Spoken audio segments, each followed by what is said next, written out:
Say hi to the sharks, my daughter-in-law whispered as she pushed me off the yacht. My son, Daniel, just stood there, smiling.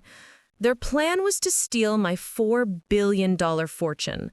But when they returned home later that evening, I was sitting in my favorite armchair with a very special gift waiting for them. If you're from the States, let me know which city you're watching from in the comments. And if you believe in fighting back, make sure you subscribe to Shattered Voices. Let me back up and tell you how a perfectly reasonable Tuesday morning led to me plummeting into the Pacific Ocean. I suppose I should have seen it coming, but at 67, I still believed that family meant something, that blood was thicker than seawater, if you will. The morning had started beautifully. Daniel had called me personally, not through his assistant, which should have been my first red flag, inviting me for what he called a celebration cruise on his new yacht. "Mom, we want to toast your recovery from the surgery," he'd said, his voice warm with what I mistook for genuine affection. Just the three of us, like a real family. I'd been recovering from my shoulder reconstruction for 6 weeks, and honestly, I was desperate for any sign that my son and his wife Chloe still wanted me in their lives, since my husband Arthur died 2 years ago, leaving me with his tech empire fortune. Things had felt different between us, colder. So I dressed carefully that morning in my emerald green blouse, the one Arthur always said brought out my eyes, and took a car service to the marina. The yacht was magnificent, a gleaming white vessel that probably cost more than most people's houses.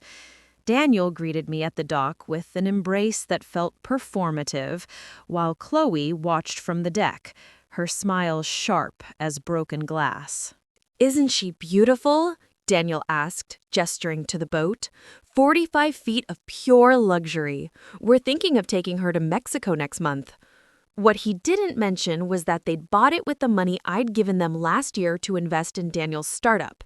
$4 million that I was beginning to suspect had never seen the inside of any business account.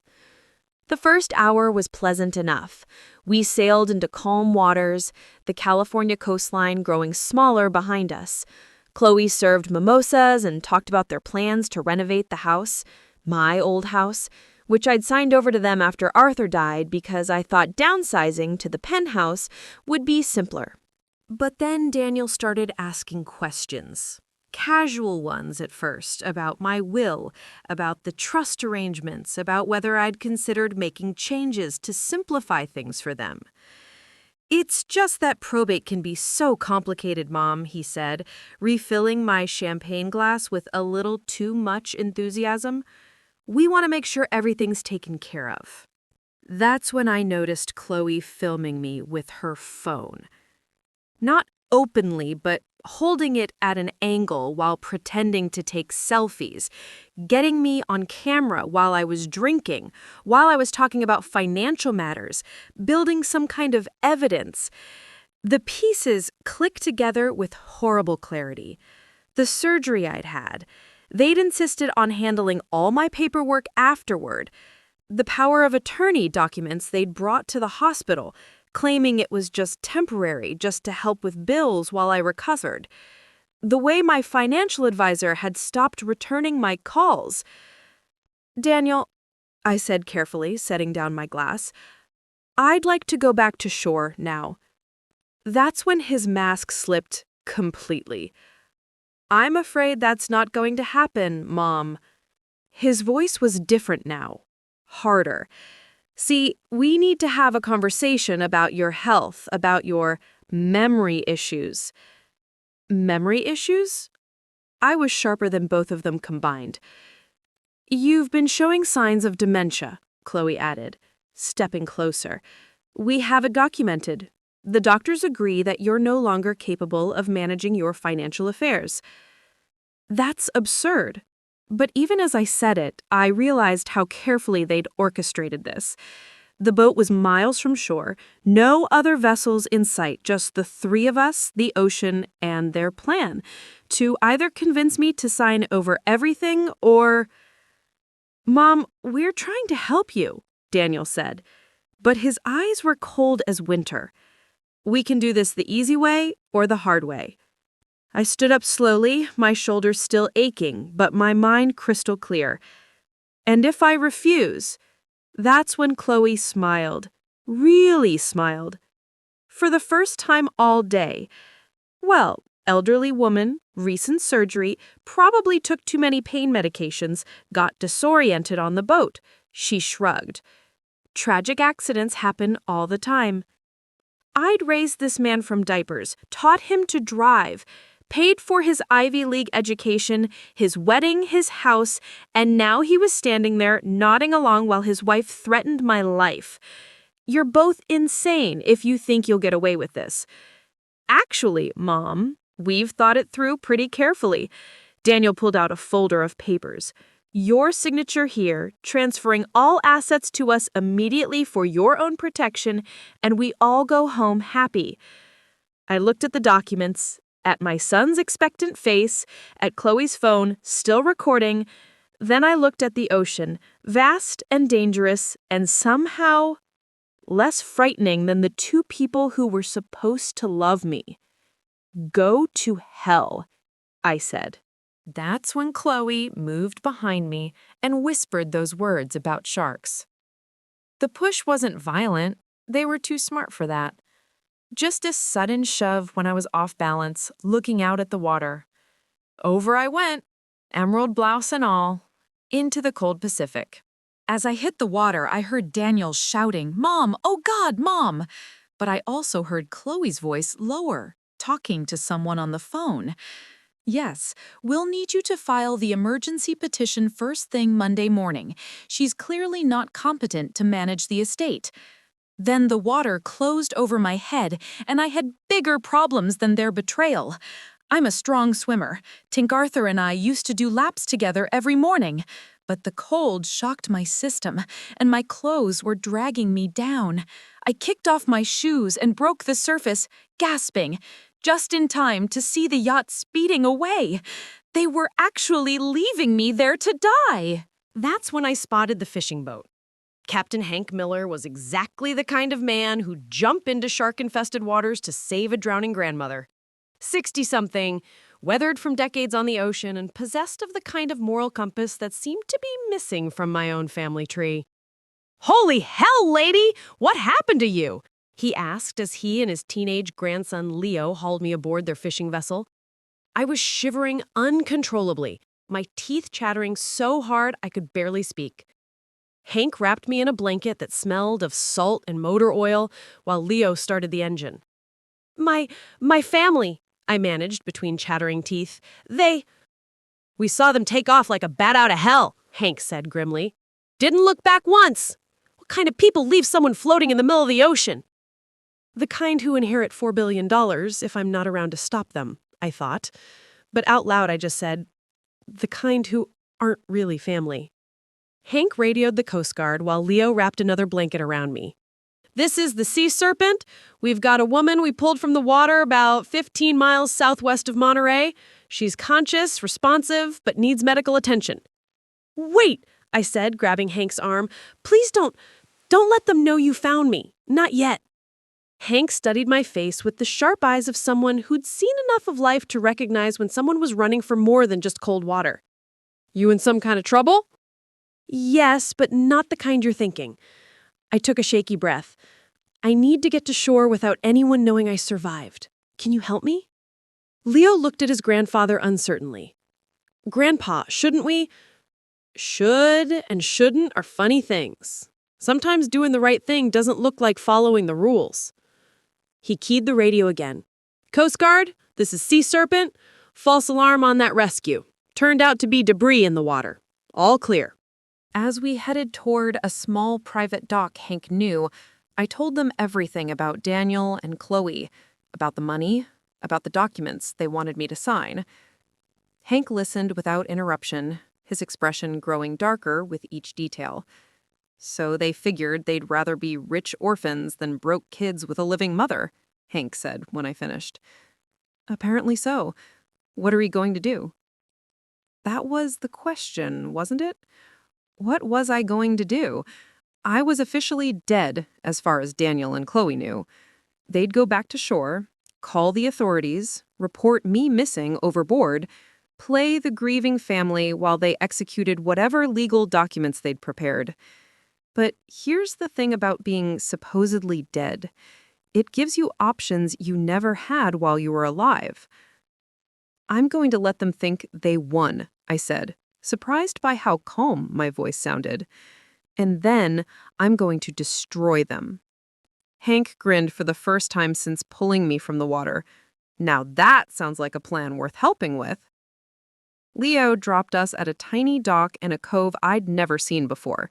Hank knew a woman there who ran a small bed and breakfast. No questions asked, cash only. Ms. Garcia, a tough-looking woman in her 70s, who took one look at my bedraggled state and immediately started heating soup, didn't even blink when Hank explained I needed a place to stay off the books for a while. "Honey, I've been running this place for 30 years, she said, ladling chicken broth into a bowl. I've seen people running from all kinds of things. Long as you're not bringing violence to my door, you're welcome." That evening, while Daniel and Chloe were presumably filing police reports about their tragically missing mother, I sat in Ms. Garcia's kitchen wearing borrowed clothes and planning their downfall. Hank had agreed to be my eyes and ears. His boat was legitimately used for fishing charters, which meant he was often around the marina where Daniel kept the yacht. He could monitor their movements, listen to their conversations, maybe even do some investigating of his own. Here's what I don't understand, I said, sipping my third cup of coffee. How were they planning to make this legal? Even if I died accidentally, there are procedures, investigations. That's what's been bothering me, too, Hank agreed. They had to have more than just forged documents. Someone on the inside.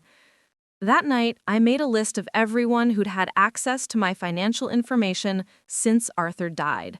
My lawyer, my accountant, my financial advisor, the bank managers, the trust officers. Someone had been feeding Daniel and Chloe information, helping them plan this, and I was going to find out who. But first, I needed to know exactly what story they were telling about my disappearance. Miss Garcia had an old computer with internet access, and I spent hours reading news reports about the tragic boating accident that claimed the life of prominent businessman Arthur Wallace's widow. The articles painted a picture of a grieving family dealing with an elderly woman's declining mental state. Daniel was quoted extensively talking about my confusion and memory issues in recent months. Chloe had apparently sobbed to reporters about how worried they'd been about my safety. They'd even included a photo, me at Daniel's birthday party last year, looking slightly bewildered as I held a drink. I remembered that moment. I'd been confused because no one had told me it was a surprise party. I'd arrived at what I thought was a quiet family dinner to find 20 strangers in my former home. But in the photo, I just looked lost and elderly. Exactly the image they wanted to project. The obituary was already online.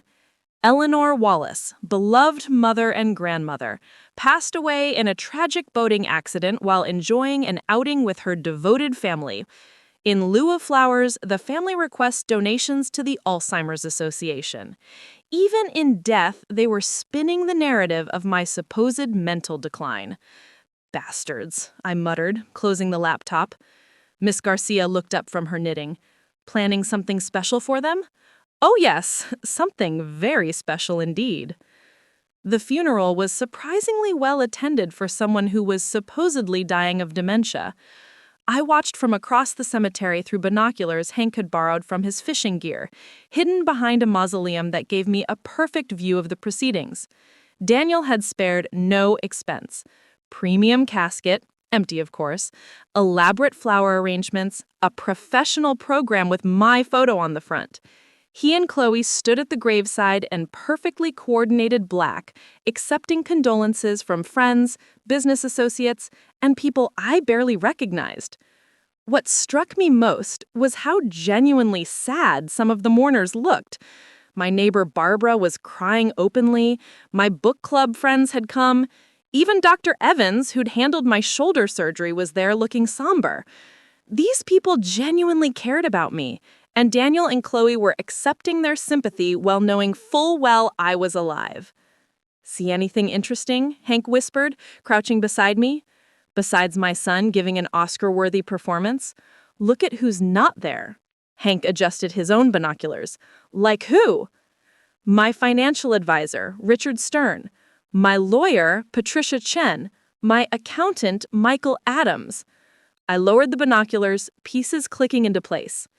The people who would normally be at the funeral of a client worth $4 billion are nowhere to be seen.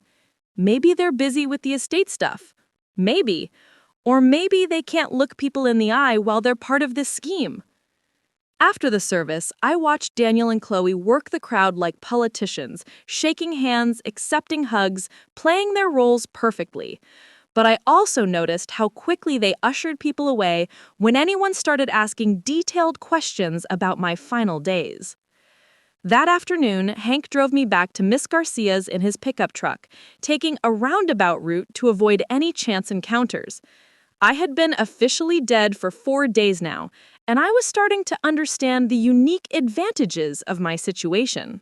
"I need to get into my old house," I told him as we pulled into Miss Garcia's driveway. "That seems dangerous. They're probably staying there now, right?" "Not according to the property records I looked up this morning. They kept their own place. My house has been sitting empty since I moved to the penthouse last year." I pulled out a piece of paper where I'd been making notes. But here's the interesting part. Someone's been paying the utilities, the electricity, water, heating. Someone's maintaining it. Why would they do that if no one's living there? Good question. I think it's time I found out. That night, Hank dropped me off 3 blocks from my former home in Pacific Heights, the house where I'd lived with Arthur for 35 years, raised Daniel, hosted countless dinner parties and holiday celebrations. The house I'd signed over to my son because I thought family meant something. It was after midnight, and the street was quiet except for the occasional car passing. I still had my key. Daniel had never thought to ask for it back. And I slipped around to the back door like a criminal, breaking into my own former home. The house felt different. Not empty exactly, but wrong somehow. I made my way through the familiar rooms using the flashlight Hank had given me, being careful to avoid the windows facing the street. The living room furniture was covered with sheets, but I could see that new pieces had been added, expensive pieces. A leather sofa that cost more than most people's cars. An entertainment center that definitely wasn't there when I lived here. In the kitchen, the refrigerator was stocked not with the basics you'd keep in a house you occasionally visited, but with fresh food, expensive food, imported cheese, organic vegetables, the kind of premium items that suggested regular occupancy. But it was the home office, Arthur's old study, where I found what I was really looking for. The desk was covered with documents, legal papers, financial statements, and most damning of all, a detailed timeline of what they called the Eleanor Project. My own name turned into a code word for my elimination. I photographed everything with the disposable camera Hank had given me, my hands shaking with rage as I read through their plans. They'd been working on this for over a year, carefully documenting what they claimed were signs of my mental deterioration. Doctor visits where they'd coached me to seem confused, social situations where they'd set me up to look disoriented. The birthday party photo in the newspaper, they deliberately not told me it was a surprise party, then captured my confused reaction. The medication mix-up I'd had 3 months ago that landed me in the emergency room, they'd switched my prescription bottles. Every moment of confusion, every instance where I'd seemed off balance or forgetful, had been carefully orchestrated and documented as evidence of dementia. But the most chilling document was a letter from someone signed only as MJ, apparently one of their co-conspirators. The timeline needs to be accelerated. Eleanor's been asking too many questions about the power of attorney documents.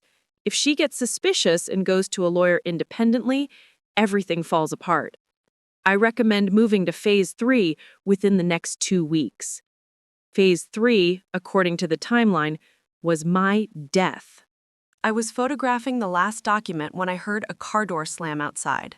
Headlights swept across the front windows, and I heard voices approaching the front door. Daniel and Chloe coming home from their grief performance.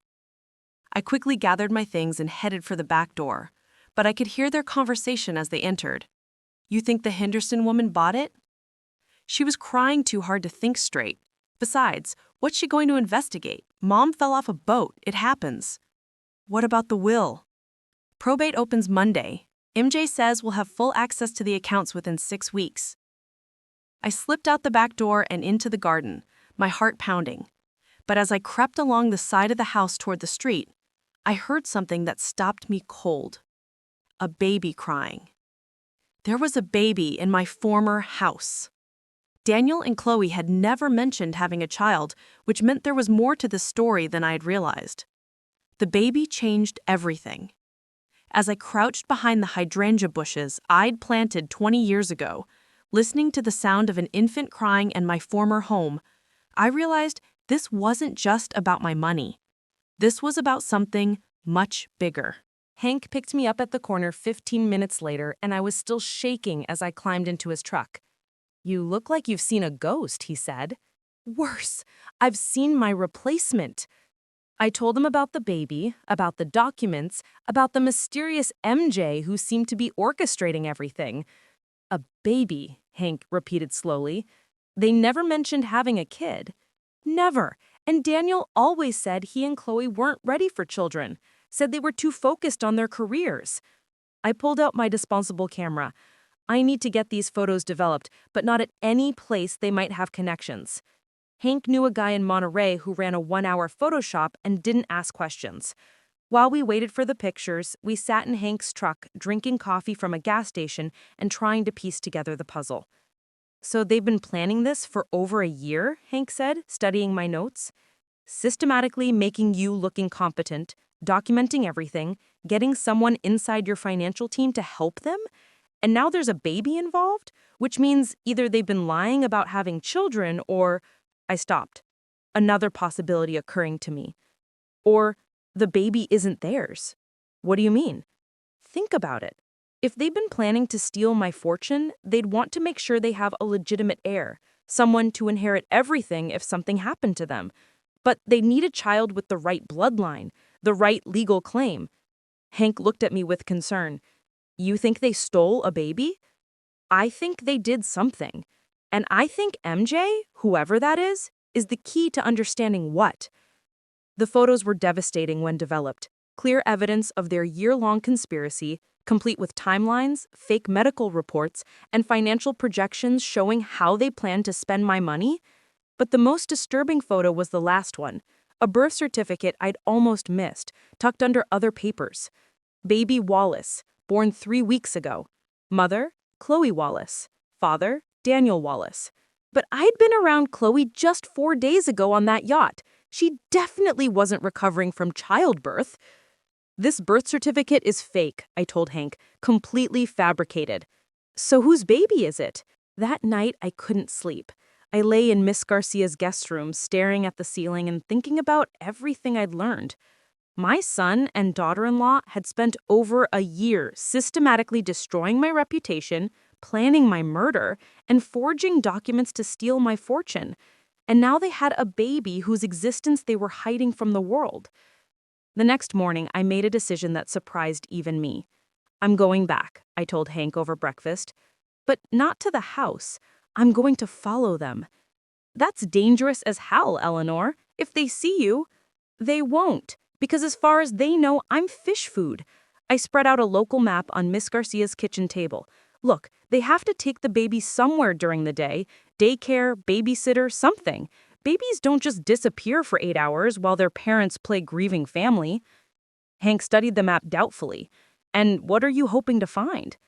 The truth about that baby, and hopefully the identity of MJ. Miss Garcia, who'd been quietly listening while washing dishes, finally spoke up. There's a private investigator in town who owes me a favor. Professional, discreet, and very good at following people without being seen. I can't involve anyone else in this, I protested. Honey, Miss Garcia said, drying her hands on a dish towel, you're way past being able to handle this alone. These people tried to kill you. They're not going to hesitate to try again if they figure out you're alive. She was right, of course, but hiring a private investigator would require admitting to more people that I wasn't actually dead. It meant expanding the circle of people who knew my secret. What kind of favor does this investigator owe you? Miss Garcia smiled, mysteriously. The kind where my grandson didn't go to jail for something stupid he did when he was 22. PI named Ray Dawson, former cop, very reliable and excellent at making problems up here. By noon, I was sitting in Ray Dawson's small office above a surf shop in downtown Monterey, telling my story the third time in a week. Ray was about 50, with prematurely gray hair and the kind of alert eyes that missed nothing. So, you want me to follow your son and daughter-in-law, find out about this mysterious baby, and identify their co-conspirator? He summarized after I finished. That's right. And you're paying me with what? Because according to the newspapers, all your assets are frozen pending probate. I pulled out an envelope I had prepared earlier. Cash. I had some emergency money hidden in a safety deposit box that Daniel doesn't know about. Arthur always insisted we keep liquid funds available for emergencies. Ray flipped through the bills, enough to cover 2 weeks of surveillance, and nodded. I'll need photos of the targets and any addresses they might be staying at. I gave him everything I had, including the photos from my break-in at the house. Ray studied them carefully, paying particular attention to the documents with the mysterious MJ signature. This handwriting looks familiar, he said, pulling out a magnifying glass. Professional, but with some distinctive characteristics. Mind if I run this through some databases? Do whatever you need to do. One more thing, Ray said as I prepared to leave. If these people are as dangerous as you say, we need a safety protocol. You check in with me every 12 hours. If I don't hear from you, I take everything to the police.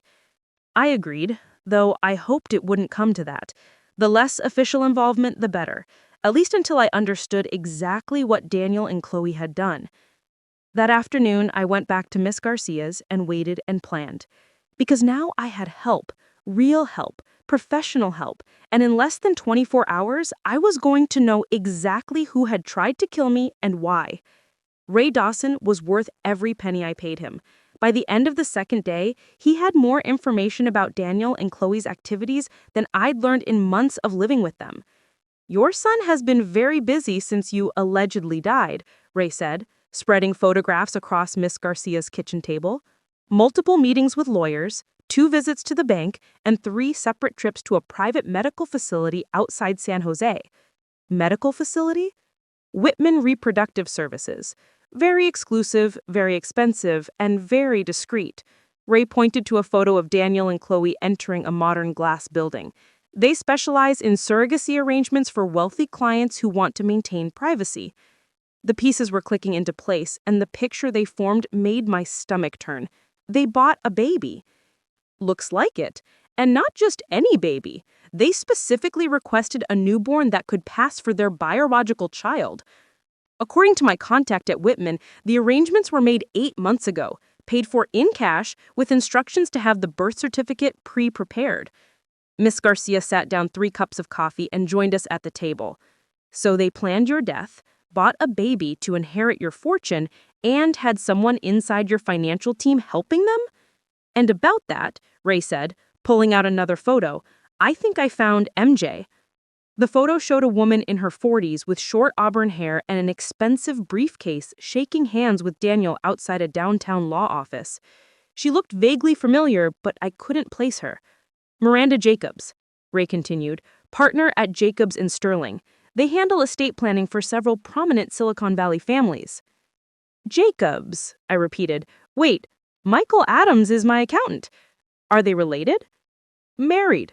And here's where it gets interesting. Miranda Jacobs has been quietly building a client base of wealthy elderly individuals with strained family relationships. She specializes in what she calls family transition planning. I stared at the photo, recognition finally dawning. I met her about 6 months ago at some charity function Daniel dragged me to. She was very interested in my estate planning, kept asking questions about my trust structures. I'll bet she was, because Miranda Jacobs has a very specific business model. She identifies elderly clients with substantial assets and estranged families, then helps the families accelerate their inheritance through what she calls compassionate intervention. You mean murder, Ms. Garcia said bluntly. I mean, she creates legal frameworks that allow families to take control of assets while the elderly person is still alive, using claims of incompetence, dementia, or diminished capacity. She's done it at least 6 times in the past 3 years. Ray spread out more photos, surveillance shots of Miranda Jacobs meeting with different families, entering various law offices, visiting what appeared to be private medical facilities. She's running a whole operation, finds wealthy elderly people with greedy relatives, helps orchestrate evidence of mental decline, provides legal cover for asset transfers, and takes a substantial cut of the inheritance. And if the elderly person refuses to cooperate or gets suspicious, they have accidents. Boating mishaps, falls downstairs, medication overdoses, always tragic, always plausibly accidental, and always financially convenient for the surviving family. I felt sick. This wasn't just about my money. It was about a systematic operation targeting vulnerable seniors. How many people has she killed? That I can prove? None. That I suspect? At least 12 over the past 5 years. She's very good at covering her tracks, and she only works with families who can provide plausible alternative explanations for their relatives' deaths. We have to stop her. We will. But first, we need to understand exactly what your son and daughter-in-law have already put in motion. Because according to my sources, they filed preliminary probate documents yesterday. They're claiming you died intestate without a valid will, which would make you your sole heirs. They're also claiming that any existing estate planning documents are invalid because they were signed while you were mentally incompetent. But I have a will, a very specific, detailed will that was updated just 2 years ago. I know. I found it. Ray opened the folder and pulled out a familiar document. My will, with what appeared to be my signature at the bottom, but the text was completely different from what I remembered signing. They replaced it, I whispered, scanning the forged document. This leaves everything to Daniel with provisions for any future children he might have, including the baby they just acquired through Whitman Reproductive Services. I stood up and walked to Ms. Garcia's window, looking out at the ocean. A week ago, I'd been a grieving widow trying to maintain a relationship with my only family. Now I was a murder victim who'd survived her own assassination, discovering that my son was part of a larger criminal enterprise targeting elderly people for their money. There's something else, Ray said gently. About the baby. I turned back to face him. The birth mother was a 17-year-old girl named Sarah Collins, a runaway from Nevada. No family, no support system. Miranda Jacobs found her at a shelter in Reno and offered her $50,000 to carry a baby for a loving couple who couldn't have children. Where is she now? Ray's expression was grim. According to the medical records, she died from complications during delivery, but I spoke to a nurse at Whitman who remembers Sarah. Healthy girl, no risk factors, normal pregnancy right up until the day she gave birth. The implication hung in the air like smoke. They killed her, I said. I think so, but I can't prove it yet. Ray gathered up his photos. What I can prove is that your son and daughter-in-law are part of a criminal organization that's been systematically murdering elderly people for their money. And tomorrow morning, They're meeting with Miranda Jacobs to finalize the legal transfer of your assets. I sat back down, my mind racing. Where? Jacobs' office downtown, 10 a.m.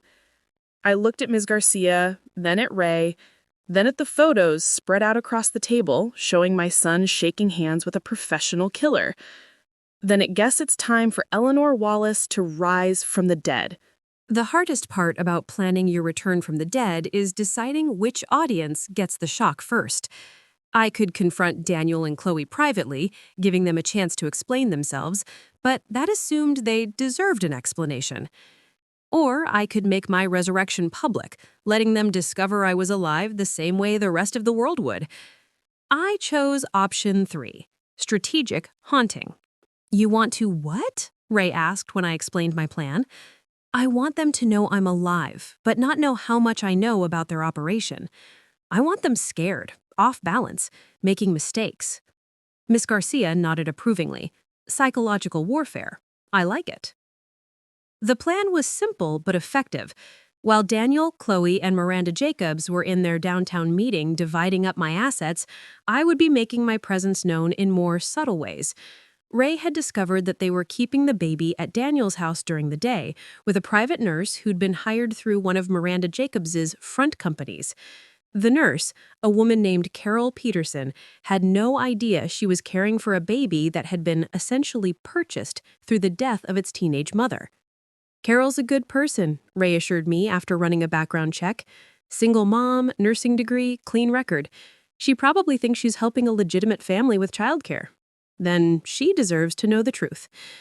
That morning, while Daniel and Chloe were downtown legally erasing me from existence, I stood on the front porch of my former home and rang the doorbell. Carol Peterson was younger than I'd expected, maybe 35, with tired eyes and genuine warmth. She opened the door holding a baby bottle and wearing scrubs covered with cartoon animals. "Can I help you?" she asked. "Hello, Carol. My name is Eleanor Wallace. I believe you're caring for my grandson." The blood drained from her face. She knew that name.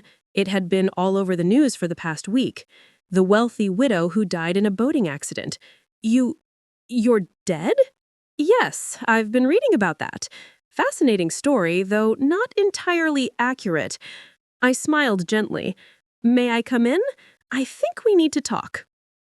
Carol stepped back, still staring at me like I actually was a ghost. But you died. In the papers. On the news. Your son said... My son said a lot of things, apparently. Not all of them true. I followed her into the living room, my former living room, where a baby sat in a bouncy seat, gurgling contentedly. "Oh," I breathed, seeing the infant for the first time. "Oh, you beautiful thing." The baby was perfect, maybe 3 weeks old, with dark hair and serious brown eyes. He was wearing an expensive outfit, and the room around him was filled with high-end baby equipment that must have cost thousands of dollars. "What's his name?" I asked, settling into a chair beside the bouncy seat. "Baby Wallace," Carol said automatically, then caught herself. "I mean, they said his name was going to be Arthur Jr. after his grandfather, but they haven't decided for sure. They haven't decided because they don't know him well enough to name him, because he's not really their baby, is he?" Carol sat down heavily on the sofa. "I don't understand what's happening. You're supposed to be dead. And Daniel and Chloe, they're supposed to be grieving parents who needed help with their newborn while they dealt with family matters. Carol, I need you to listen very carefully. This baby is not Daniel and Chloe's biological child. They purchased him through an illegal surrogacy arrangement that resulted in the death of his birth mother, and they attempted to murder me 6 days ago so they could steal my inheritance and raise this child as their heir. That's impossible." I pulled out the photos Ray had taken, the documents I'd copied from Daniel's home office, the evidence of Miranda Jacobs' criminal operation. I showed Carol everything, watching her expression shift from disbelief to horror as the scope of the conspiracy became clear. The teenage girl who gave birth to this baby was named Sarah Collins. She was 17 years old with no family, no support system. They told her she was helping a loving couple who couldn't have children. She died during delivery under suspicious circumstances. Carol was crying now, looking at the baby with new understanding. He's an orphan.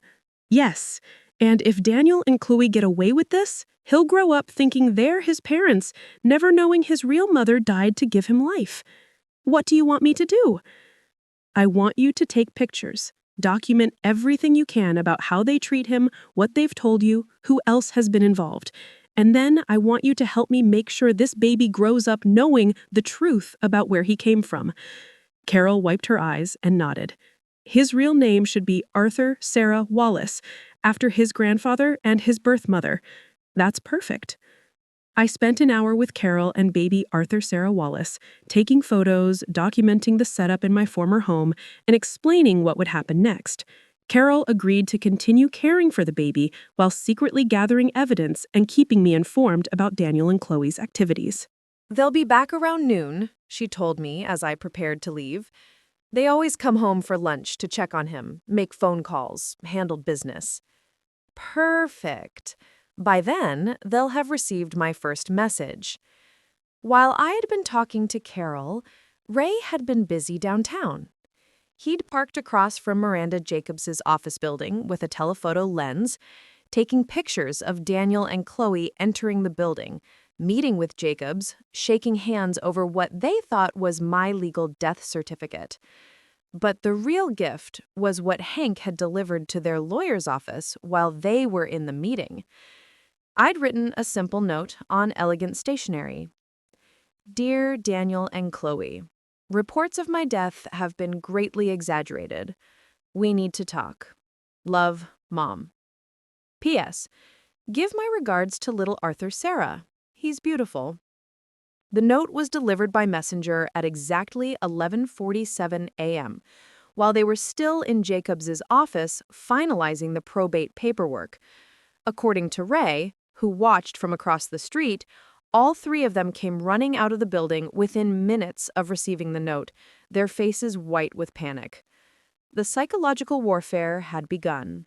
And that afternoon, when they returned to my former house, expecting to find their comfortable conspiracy intact, they were going to discover that their supposedly dead victim had been very busy indeed.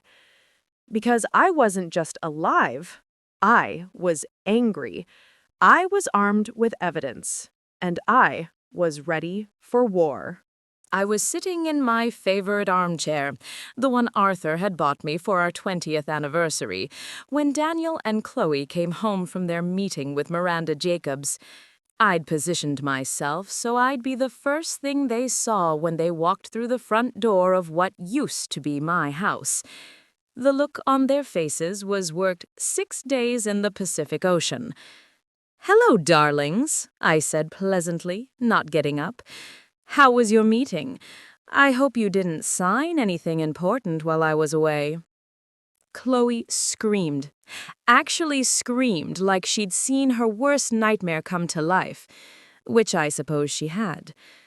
Daniel just stood there with his mouth open, still holding his keys, staring at me like I might disappear if he blinked hard enough.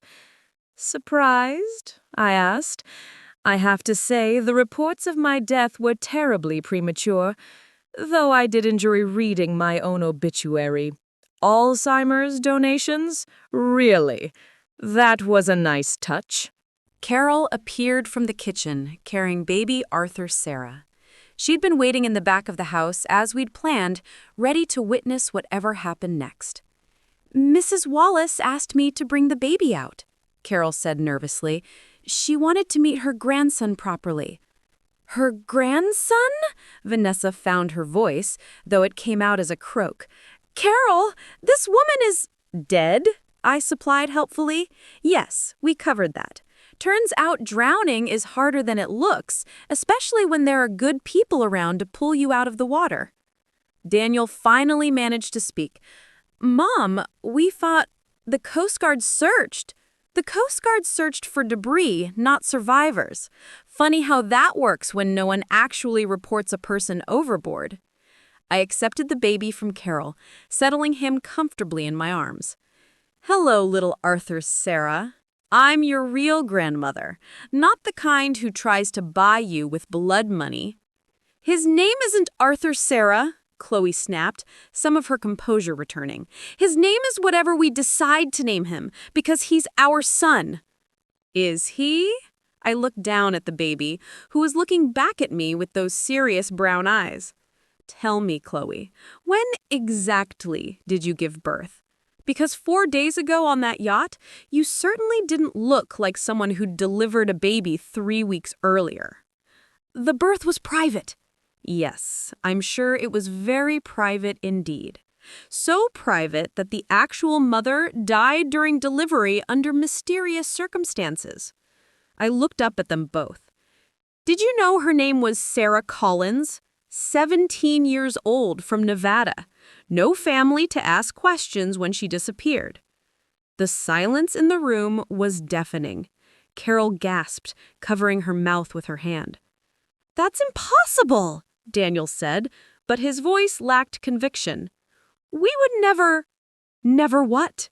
Never conspire with Miranda Jacobs to run an illegal surrogacy operation? Never systematically poison an elderly woman's reputation to steal her fortune? Never push your own mother off a yacht and leave her for dead?" I stood up slowly, still holding the baby. "Which part exactly would you never do, Daniel?"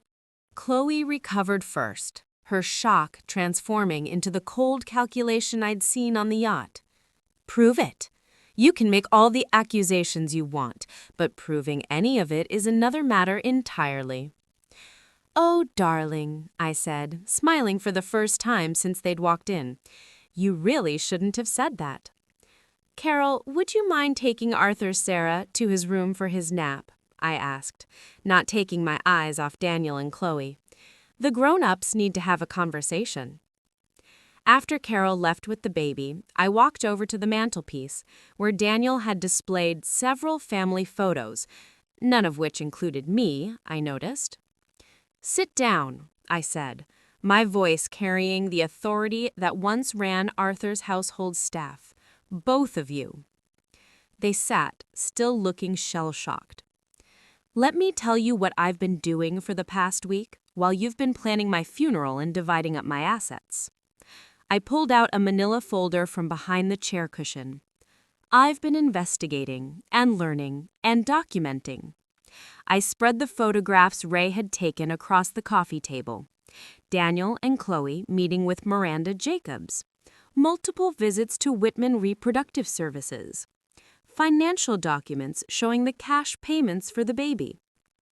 "This is Miranda Jacobs," I said, pointing to one photo. "She specializes in helping families like you accelerate their inheritances through what she calls compassionate intervention.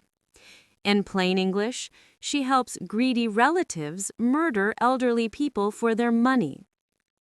"That's ridiculous," Chloe said, but she was staring at the photos with growing alarm. "Is it? Because I have documentation of at least 6 other cases where Miranda Jacobs provided legal cover for families who wanted their elderly relatives dead. 6 other families who suddenly had convenient accidents after showing signs of mental decline that were later proven to be artificially induced." I pulled out another set of documents. Mrs. Eleanor Walsh, age 73, fell down the stairs in her own home 3 weeks after her son started adding sedatives to her evening tea. Her son inherited $2 million. Daniel had gone very pale. "Mom, you're scaring yourself with conspiracy theories." Or Mr. Charles Bennett, age 68, died in a single-car accident after his daughter convinced his doctor that his medication needed to be adjusted. His daughter inherited $4 million. I looked directly at Daniel. "These aren't theories, son. These are murders, and you're part of the same operation." "We never killed anyone," Chloe said quickly. "Even if what you're saying about this Jacobs woman is true, we never actually hurt anyone." "Really? What about Sarah Collins?" Silence. "What about the 17-year-old girl whose baby you bought? the girl who died during delivery under suspicious circumstances, the girl whose death gave you the heir you needed to justify inheriting my fortune. We didn't know, Daniel started, then stopped. Didn't know what? That Miranda Jacobs was running a black market baby operation using vulnerable teenage girls? That those girls had a habit of dying during delivery? That you were accessories to murder? I pulled out another document, Sarah's death certificate, which Ray had obtained through his contacts. Sarah Collins died from what the medical examiner called unexpected cardiac arrest during delivery. But according to the nurse who was present, Sarah was healthy, young, and showing no signs of distress, right until the moment she stopped breathing. Carol had returned and was standing in the doorway listening to everything. The same nurse, I continued, who told my investigator that Miranda Jacobs was present during the delivery and that she personally administered what she claimed was a routine medication just minutes before Sarah went into cardiac arrest. Your investigator? Daniel asked weakly. Oh, yes. Did you think I was handling this alone? I have a private investigator, surveillance photos, financial records, medical documents, and testimony from multiple sources. I smiled coldly. I also have something else you might find interesting. I walked over to what used to be Arthur's desk and opened the top drawer, pulling out a small digital recorder. I've been recording this entire conversation. Every word you've said, every admission you've made, every piece of evidence you've confirmed.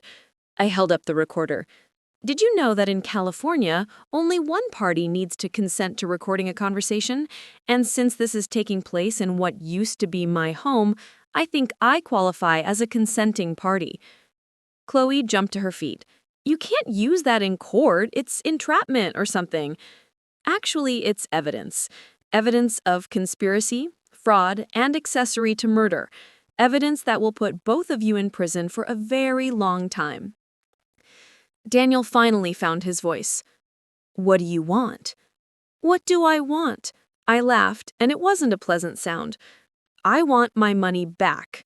I want that baby properly adopted by a family who will love him and tell him the truth about his birth mother. I want Miranda Jacobs arrested for the serial killer she is. And I want you both to spend the rest of your lives remembering that you tried to murder your own mother for money. And if we cooperate? Chloe asked. If you cooperate, I might consider not pressing charges for attempted murder. The fraud charges, the conspiracy charges, the accessory to murder charges, those are out of my hands now. But attempted murder is my choice. I looked at both of them, these two people who had shared my home, my table, my holiday family, who had planned my death with the same casual efficiency they might use to plan a vacation. You have 24 hours to decide. They chose poorly. Instead of confessing, instead of cooperating, instead of showing even a hint of remorse for trying to murder me, Daniel and Chloe decided to double down on their original plan. I discovered this at 6 o'clock the next morning when Ray Dawson called Miss Garcia's bed and breakfast with an urgent warning. They're moving fast, he said without preamble. I've been monitoring their communications, and they spent all night on the phone with Miranda Jacobs and someone else, someone they kept referring to as the cleaner. I was instantly awake. What kind of cleaner? The kind who makes problems disappear permanently. They're planning to have you killed again, and this time they want to make sure the body is found, so there's no question about your death. Miss Garcia, who had been listening from the kitchen doorway, immediately started making phone calls. Within 15 minutes, Hank Miller was at our front door with his pickup truck, and we were evacuating to a safe house Ray had arranged. How much time do we have? I asked as we drove through the pre-dawn darkness. Not much. The cleaner they hired is flying in from Vegas this morning. According to my sources, he specializes in making murders look like accidents, and he's got a perfect success rate. The safe house was a small cottage on a private beach, accessible only by a dirt road. Hank knew the owner, another fisherman, who owed him favors and didn't ask questions. We reached it just as the sun was coming up over the Pacific. "This is insane," I said, sitting at the cottage's kitchen table with a cup of coffee, trying to process what was happening. "My own son hired a professional killer to murder me?" "People do terrible things for money," Hank said grimly, "but we're not going to let them get away with it." Ray arrived an hour later with more disturbing news. "It's worse than we thought. Miranda Jacobs isn't just running a murder for inheritance scheme. She's part of a larger network. They've been targeting wealthy, elderly people across the West Coast for years." He spread out photographs and documents across the table. "I've identified at least 20 suspicious deaths over the past 5 years, all wealthy seniors, all with greedy relatives, all ruled accidental or natural, despite circumstances that should have triggered investigations." How are they getting away with it? They've got people inside the system. Medical examiners, police detectives, probate judges. It's not just a family business. It's organized crime with a very specific target demographic. Miss Garcia, who had insisted on coming with us despite the danger, was studying the photographs with a keen eye. "This woman here," she said, pointing to a surveillance photo. "I've seen her before." "Where?" "At the hospital where I volunteer. She was there about 6 months ago asking questions about elderly patients who didn't have family visitors. Said she was from some kind of social services agency." Ray and I exchanged looks. "She was scouting for targets. And now they're coming after you because you're the first person who survived their operation and can testify about what they do," Hank said. "Then we need to make sure your testimony is heard before they have a chance to silence you." I spent the rest of that morning writing everything down. Every detail of Daniel and Chloe's betrayal, every piece of evidence we'd gathered about Miranda Jacobs' operation, every name and date and transaction I could remember. If something happened to me, at least the truth would survive. But around noon, Ray's phone rang with news that changed everything. He said after ending the call, "They found the cleaner, dead in his hotel room, single gunshot to the head. Professional execution." What does that mean? It means Miranda Jacobs is cleaning house. Anyone who can connect her to the murder network is being eliminated, including potentially your son and daughter-in-law. The thought of Daniel being murdered should have terrified me. Instead, I felt a cold satisfaction that surprised me with its intensity. "Good," I said. "Let them find out what it feels like to be betrayed by someone they trusted." But Hank was shaking his head. "You don't understand, Eleanor. If Jacobs is eliminating witnesses, that includes you, but it also includes that baby. An orphaned infant with no legal guardians is a loose end she can't afford to leave." My blood ran cold. "Arthur! Sarah! She'll have him killed too. Make it look like a tragic accident, carbon monoxide leak, house fire, something that eliminates the evidence along with the witness." I stood up so fast I knocked over my coffee cup. "We have to get him. It's too dangerous. They'll be watching your old house, waiting for you to show up. Then I guess I'll have to give them what they're waiting for." The plan was simple, which made it terrifying. I would surrender myself to Daniel and Chloe, let them think they'd won, and trust that Ray and Hank would be in position to rescue both me and baby Arthur Sarah when Miranda Jacobs showed up to clean house. "This is the stupidest plan I've ever heard," Miss Garcia said as we prepared to return to the mainland. "It's the only way to save that baby," I replied, checking the hidden recording devices Ray had given me, and to get enough evidence to bring down Jacobs's entire operation. Ray had been monitoring communications all morning. Miranda Jacobs was driving up from Los Angeles, planning to arrive at my former house by evening. Daniel and Chloe had been told to have me there alive, so Jacobs could question me about what I knew before arranging my final accident. "They think I'm going to trade my life for the baby's," I told Hank as his boat approached the dock in Monterey. "They have no idea I've been planning this for days." The recording devices were hidden throughout my former house, planted by Carol Peterson, while Daniel and Chloe were out making their arrangements with Jacobs. Carol had also positioned cameras in strategic locations and would be hiding in the basement with baby Arthur Sarah, ready to escape through the old servants' entrance if things went wrong. "You sure about this?" Hank asked as we reached the dock. "I'm sure that if I don't do this, an innocent baby will die because of my son's greed. That's not something I can live with." I walked up to my former front door at exactly 6 p.m.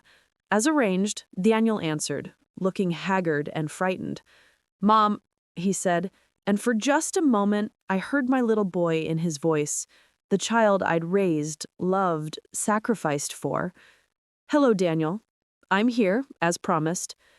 Chloe was pacing in the living room, her usual composure completely shattered. "She'll be here soon," she said without looking at me. "Miranda Jacobs. She wants to talk to you." "I'm sure she does." "Mom," Daniel started, then stopped. "I never wanted it to go this far." "But you let it," I said simply. "You let it go this far because $4 billion was worth more to you than your mother's life." He couldn't meet my eyes. Miranda Jacobs arrived precisely at 7 o'clock. She was smaller than I'd expected, a neat, professional-looking woman who could have been anyone's accountant or lawyer, which I suppose she was. "Mrs. Wallace," she said pleasantly, extending her hand as if we were meeting at a cocktail party, "I'm so glad you survived your boating accident. We have a great deal to discuss." "I'm sure we do." She sat across from me in what used to be my own living room, opened a leather portfolio, and began speaking as if we were negotiating a business contract. "You've caused quite a bit of trouble for my clients," she said. "Daniel and Chloe followed my instructions precisely, and yet here you are, very much alive and apparently well-informed about matters that don't concern you. Murder concerns me, especially when it's my own. I prefer to think of what we do as estate planning acceleration, helping families access inheritances that would otherwise be tied up for years in lengthy probate proceedings." She smiled coldly. "We provide a valuable service to people who understand that time is money." "And the elderly people you kill? What service do you provide to them?" "Peace, an end to the confusion and fear that comes with age-related cognitive decline. A dignified death that allows their families to remember them as they were, not as they become." I stared at her, amazed by her ability to rationalize mass murder. "How many?" "How many what?" "How many people have you killed?" She consulted her portfolio as if checking appointment schedules. "Over the past 5 years, my clients and I have successfully resolved 37 cases involving elderly individuals whose continued existence was creating financial and emotional hardship for their families." 37 murders. She was confessing to 37 murders as if they were tax returns she'd filed. "And you're planning to make me number 38? "Oh, Mrs. Wallace, I'm afraid you'll be number 39. We had to resolve another matter earlier today. A gentleman who was becoming too curious about our operations." She smiled. "But yes, you will unfortunately need to have another accident, a more permanent one this time. And the baby? Tragic carbon monoxide leak. These old houses, you know, faulty heating systems can be so dangerous." I looked at Daniel and Chloe, who were sitting frozen on the sofa like mannequins. "This is what you wanted? Not just my death, but the death of an innocent baby?" Neither of them answered. "The baby is a loose end," Jacobs continued matter-of-factly. "His existence complicates the inheritance structure, and his origins raise too many questions. Much simpler to eliminate him now and claim that Daniel and Chloe are tragically childless and in need of the emotional support that only significant wealth can provide." That's when I smiled for the first time since she'd arrived. "Miss Jacobs," I said pleasantly, "I think there's something you should know." "And what's that?" "You're under arrest." The FBI agents came through every door simultaneously, front, back, basement, and even through the windows. They've been listening to every word Miranda Jacobs had said, recording her confession to 37 murders and her plans to commit 2 more. Miranda Jacobs, Agent Sarah Chen announced, you're under arrest for conspiracy to commit murder, wire fraud, elder abuse, and racketeering. Jacobs tried to run. She actually bolted for the kitchen, probably hoping to escape through the back door. She made it about 6 feet before 3 agents tackled her to my former hardwood floors. Daniel and Chloe just sat there in shock as Agent Chen read them their rights. Eleanor Wallace, Agent Chen said, turning to me with a smile. That was extremely dangerous and extremely well done. It turned out that Ray Dawson wasn't just a private investigator. He was a former FBI agent who'd been working undercover to investigate the elder abuse network that Miranda Jacobs had been running.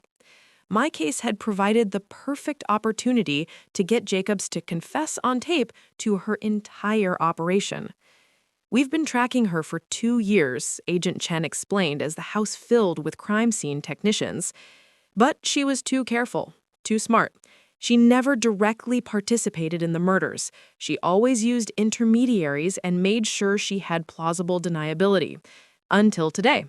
I said, until today, when she confessed to 37 murders while planning 2 more on federal recording equipment. Carol Peterson came up from the basement carrying baby Arthur, Sarah, both of them unharmed. Is it over? She asked. It's over, I confirmed, taking the baby from her arms. At least the dangerous part is over. The legal part took months. Daniel and Chloe were charged with conspiracy to commit murder, fraud, elder abuse, and accessory to murder in the death of Sarah Collins. They both took plea deals, 25 years for Daniel, 20 for Chloe. Miranda Jacobs went to trial and was convicted on all counts, life in prison without possibility of parole. The network she'd built was dismantled over the following year. 17 other conspirators were arrested, including corrupt medical examiners, probate lawyers, and family members who'd participated in the murders. The investigation revealed that the operation had stolen over $200 million from elderly victims across 6 states. But the most important outcome was baby Arthur Sarah. I legally adopted him with the full support of the court system and Sarah Collins' extended family, who were found living in Arizona. They were grateful that someone was willing to raise Sarah's son and tell him the truth about his brave young mother who had tried to give him a better life. His real name is Arthur Sarah Wallace, I explained to the family court judge. Arthur for his grandfather, Sarah for her birth mother, and Wallace because that's the family that will love him and raise him with the truth about where he came from. The judge, a woman in her 60s who'd been following the case closely, smiled. I think Sarah Collins would be proud of how her story ended. I'm 72 now, 5 years later, and Arthur Sarah is a remarkable little boy who knows exactly who he is and where he came from.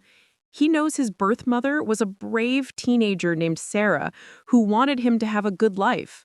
He knows his adopted father and stepmother tried to use him in a scheme that cost Sarah her life. And he knows that sometimes the people who are supposed to love you the most are the ones you have to protect yourself from. Ms. Garcia still runs her bed and breakfast, though she's added a sideline as a consultant, helping other elderly people who suspect their families might not have their best interests at heart. Hank Miller still runs his fishing charters, but he's also become something of a local legend for pulling dying grandmothers out of the Pacific Ocean. And Ray Dawson, Agent Dawson, still works for the FBI, but he sends me Christmas cards every year with photos of other elderly people whose lives he saved. As for Daniel and Chloe, they're still in prison. Daniel writes me letters sometimes, trying to explain why he did what he did, asking for forgiveness, claiming he was manipulated by people smarter than him. I don't write back. Because here's what I learned during my week as a dead woman. Family isn't about blood or obligation or inheritance. It's about showing up when someone needs you, protecting the vulnerable, and choosing love over greed every single day. Arthur, Sarah, and I have that kind of family now. The kind where no one gets pushed off boats, no one steals trust funds, and no one has to die for someone else to get rich. It's a much better family than the one I was born into, and definitely better than the one I raised. Thanks for listening to Shattered Voices. Don't forget to subscribe and feel free to share your own story in the comments. Your voice matters.